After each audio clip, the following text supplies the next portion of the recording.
Dans ce tuto, nous allons vous présenter la montée au pylône en toute sécurité. On va suivre Emilien et Romain. Ils vont monter sur un pylône pour l'installation d'un faisceau. Ils ont suivi une formation la semaine dernière. Voyons voir la mise en pratique aujourd'hui. Comme pour toute intervention, la première chose à faire est de s'équiper de ces EPI fondamentaux.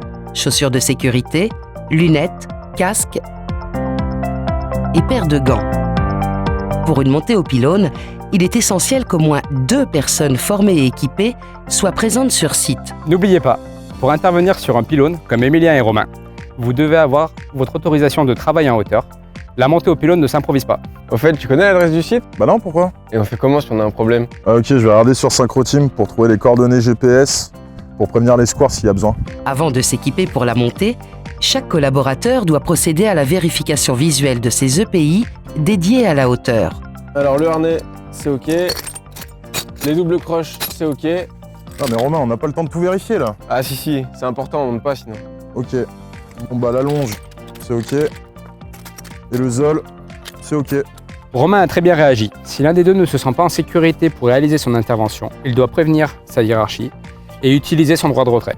Ensuite, il est essentiel de penser à vider ses poches au niveau de la partie basse du harnais pour éviter tout risque de perforation. En cas de besoin, il est possible d'utiliser les poches présentes le long des jambes ou des bras. Une fois que le harnais est mis, il est nécessaire de bien l'ajuster pour être totalement en sécurité. C'était quoi déjà le mot à la formation vigilance partagée? Ouais, tu feras gaffe, ton mousqueton il est ouvert. Ah merci Romain. D'ailleurs tu feras gaffe, ton chariot, zol il est pas au bon endroit Romain. Ouais, merci.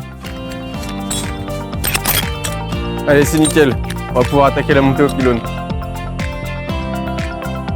Avant d'utiliser le rail-zoll, nous réalisons une première montée à la double longe pour s'assurer que le rail est bien opérationnel. Il faudra être particulièrement vigilant à la position de la double croche afin de respecter le facteur de chute 0.